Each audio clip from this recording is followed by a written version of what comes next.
I'm Pastor Steve, and I want to welcome you here to this interview. I'm with Dr. John and Dr. Anita Kuhnley. They're a married couple, and they both have expertise in the field of psychiatry, psychology, and counseling. And Dr. John, he's a psychiatrist specializing in child, adolescent, and adult psychiatry. And Dr. Anita is an associate professor at Regent University and their School of Psychology and Counseling. And she's also just recently authored this book, The Mr. Rogers Effect. And it's 7 secrets to bringing out the best in yourself and others from America's beloved neighborhood. We can all thank God for Mr. Rogers. So anyway, I'm glad that you're here. And the goal with this brief interview is really just a touch on depression and how we can help somebody that we think might be suffering from depression. So I guess my first question for you is, what are the indicators, signs or symptoms that someone is maybe challenged with or dealing with depression? Well, Steve, it's important to realize first that sadness is normal. Okay, things happen, we get sad. However, when the sadness persists or affects our lifestyle, eating, sleeping, thinking, what we're feeling about ourselves inside, then we're probably developing a depression. And it can be mild, it can be moderate, or it can be severe. With the more severe forms actually possibly including thoughts that maybe I shouldn't be here in life right now. It can get to be that bad, that much of a burden for a person to experience. And there is an online, excuse me, there is a questionnaire online, it's called the PHQ-9. You can actually Google that, and it's a self-report that has 9 items with a level of severity involved that looks at the past 14 days and asks you questions about whether or not you're able to have interest in doing things, whether you enjoy what you're doing, whether you're sleeping well, eating well, whether you feel like you're a failure. I mean, this is the effect that depression can have. It can get very, very serious. Wow. Wow. And so it's PHQ-9. Q9, yes. All right, fantastic. That's great. So let's say either you on behalf of somebody or they themselves are willing to go on a website, go through those indicators, and we think someone really is dealing with depression, whether it be mild or severe. What might be some initial steps, or even beyond the initial steps? What are some steps in general that you might recommend that someone take if we feel like someone is dealing with depression? Well, first, awareness. Awareness, if you're the one experiencing it and you've taken the questionnaire and you realize, yeah, this is what I'm feeling inside. This is what depression is. Or if you're the loved one of the person, or even a friend, and you fill it out based on what you've observed with the person that you care about. And you say, wow, I think they have depression. Just being aware of that is the first step. Yeah. And then being willing to be available to that person and talk. Right. I think creating a safe space, because it can be challenging for people to talk about feelings of depression. And we've been socialized as a society. When people ask, how are you doing? Oftentimes a socially acceptable response is fine, but there's often more to the story. And John often says, you never stop at fine, find out a little bit more. But creating that safe space, Mr. Rogers taught something that he learned from his mentor, Dr. Margaret McFarland, who was a really big influence in child development. And she said, whatever is human is mentionable, and whatever is mentionable is then manageable. And he shortened that to feelings are mentionable and manageable. So creating an atmosphere where people are able to talk about their feelings and feel safe and know that they're not going to be judged. I think that's very important. First place. And, sometimes people are hesitant to see a psychiatrist or get a medication evaluation, but depending on the severity of depression, whether it's mild, moderate, or severe, medication can really make a difference. So that can be important. And then seeing a counselor in order to have that safe place where you can talk to someone and also talk about different changes and shifts. Every feeling that we experience is telling us something, is communicating something important. So anger may indicate that we've perceived an injustice or that we're being blocked from something that we want. And sometimes sadness and grief can indicate that we've lost someone that's very important to us. And so with depression, we want to look at what is this communicating to us. I know earlier you had, we were just debriefing before we started the interview officially, and you had referenced something about empathy versus sympathy, if I remember. Yes. Tell me, unpack that a little bit more. Yeah, great point there. In the Mr. Rogers Effect, there is these 7 secrets, and there's one chapter dedicated to empathy. And I think it's really important because a lot of times we can confuse the two. So sympathy, whenever you say, someone's lost a loved one, and you might say, I'm really sorry for that loss, and we're socialized to say that, and so there's nothing wrong with that. But so sympathy is sort of feeling for, where empathy is feeling with. So an empathic response may be look a little different from a sympathetic response. So an empathic response might say, I know that you were very close with your grandmother. You talked about her a lot, and it must have been really hard to lose someone that you had such a close bond with. Help me understand more about how this loss has been affecting you or how you've been coping. Nice. Really important because it acknowledges the person. It doesn't just say, I'm sorry.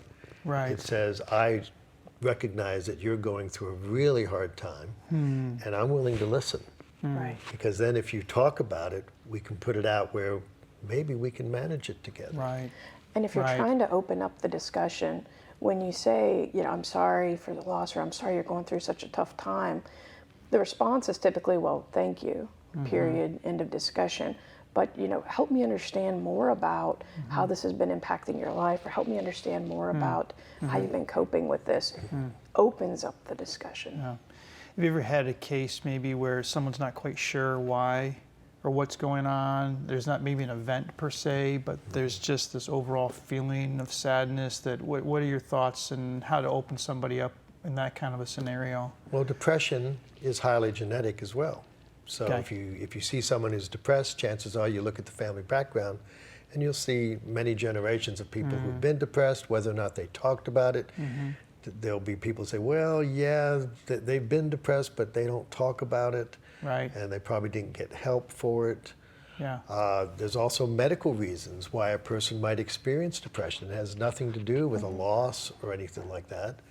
A thyroid condition, the thyroid gland, which regulates so much of our body, can affect our mind, our brain, and produce a depression. And there's a whole list of medical contributors Causes, that may lead to depression as well. Right. So there are a lot of things that can lead to depression rather than just a loss. But a loss is a very common factor. And when you come down to depression, it really is very common. I mean, 50% of us at some time in our life are going to experience a serious depression. Right. So it's not an uncommon thing. It's not rare at all. Yeah. It's just that most of us don't want to talk about it. We don't want others to know that it's happening because we think it's a weakness. And it's not. It's something we are experiencing that we need to deal with. Yeah. Feels a little bit kind of, as you're sharing, what's striking me a bit is that is to make yourself available as a friend to somebody. So maybe count the cost on your time, but also the amount love you have for this individual. Let it lead the way. And I think through empathy, asking genuine questions, being with them, sounds to me if you can invite them to open up and talk, discuss it, that really there is a first step right there. And in many ways, there's even maybe a level of therapy that's taking place. Oh, absolutely, As you're sharing, Steve. that's what's striking me. Yeah. When we hold things inside, it affects our whole system. So holding the stuff in can actually produce medical conditions. Right. So being able to mention them and then manage them can help us to prevent a lot of medical morbidity. So it's fantastic. Yeah.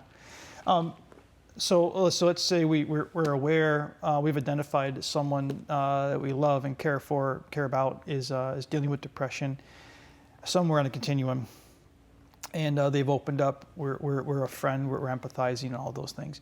What would be some resources that you might recommend that I could go to, either as a counselor or just as a friend, that would help maybe this individual? What would you recommend? Depending on severity, if someone is struggling with severe depression, maybe they've mentioned they've even had some dark thoughts of harming themselves. At times, it can be helpful to give them the suicide prevention hotline number, because then there's someone there for them 24 hours a day. They can just pick up the phone and talk with someone, so that can be really helpful. CBASP, it sounds like we're going fishing like sea bass, but it's actually CBASP, right? Cognitive Behavioral Analysis of Systems Psychotherapy. Okay. And there's a website developed, I think, by Jim McCullough, the founder, where you can look up CBASP practitioners in different areas. I think the closest one might be Richmond. But this is, especially if someone's suffering with chronic, sort of unrelenting depression that just doesn't seem to go away, they can really benefit from seeing a psychologist or counselor that provides that type of treatment. So that can be helpful. Through the American Association of Christian Counselors, you can find a listing of Christian counselors. Fantastic. And pastoral counseling is also very important. Yeah. But then there's lifestyle, okay? Behavioral activation means even if we're depressed, we get ourselves up and we start doing things. We pay attention to the important elements of life, like sleep, feeding ourselves, plenty of hydration, plenty of exercise, moving the body. When we move our bodies, it gets things flowing. And it actually releases the hormones and neurochemicals that help us to feel better, including dance, for example. Dance actually increases the size of the hippocampus. It's a part of the brain that's definitely been demonstrated to be involved in depression. It actually shrinks in depression. And they've shown that with dance, you actually expand it again. Which can, it may not cure the depression completely, but it's going to make it a whole lot better than it was. And that's what it comes down to, is how do we take charge of our own lives and do things which make us better than we otherwise would have been. Right. Maybe that should be the tagline for a Zumba class, is making you less depressed. That's good. Exercise in disguise, dance therapy. As far as the R from Sainer, the relationship piece, Dr. Jim McCullough has said that good relationships are antidepressant in their own right. And so, and that's that could be a whole workshop, right? What is a good relationship? But Mr. Rogers, he sought to create a therapeutic atmosphere, to create good positive connections with children. I often called him America's children's television therapist, because he was so good at connecting with people that way. And children would write into him and write him letters. But the book, The Mr. Rogers Effect, unpacks the different strategies he used to create that safety, to create that positive connection with his viewers, even at a distance, which is so relevant now. With this pandemic, a lot of people have been limited to Zoom interaction over video. So he was connecting over video years ago. And the big message there that he gives every time to his audience is the message of acceptance. I like you just the way you are. Over and over again, every episode, he says that. He accepts them.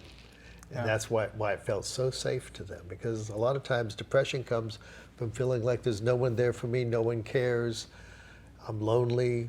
Loneliness is one of the biggest problems in this country right now.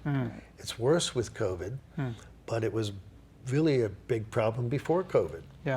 And so the relationship part is extremely important, as Anita pointed out. Right. I think lastly here would be, what are some, or what is maybe just one, but what might be a common myth that surrounds this topic of depression, or even common questions? What comes to mind? If you wanted to dispel something that's around this, what might that be?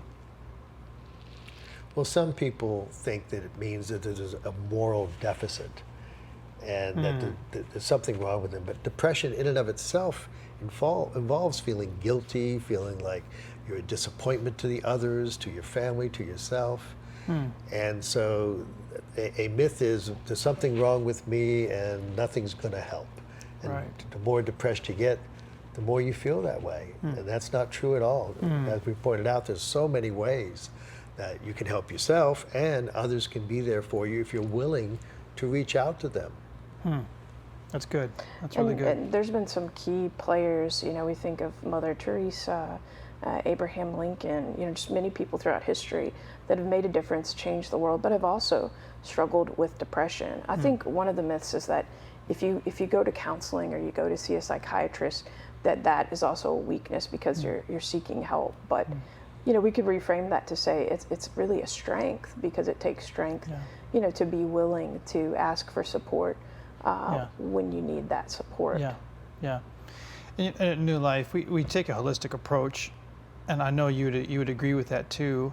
So even as we were discussing earlier, you had mentioned, like if someone had diabetes, let's say they're suffering physically, we wouldn't think twice of saying, hey, make sure you take your insulin or make sure you take your pill, but at the same time, you're going to pray and contend in the spiritual front. God delivers people. He heals people. We believe that, fully. And how the Lord ministers and brings answers, those things we don't judge.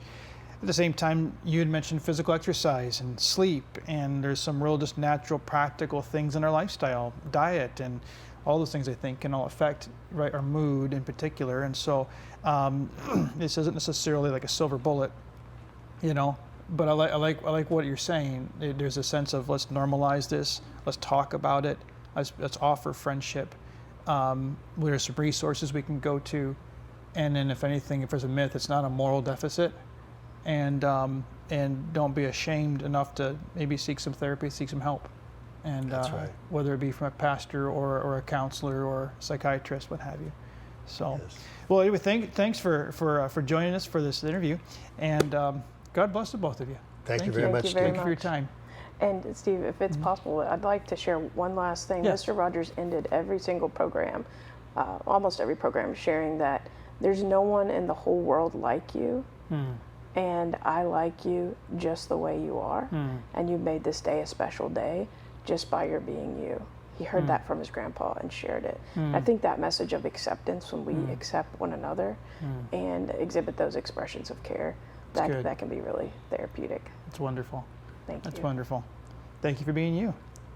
Thank you. Thank you.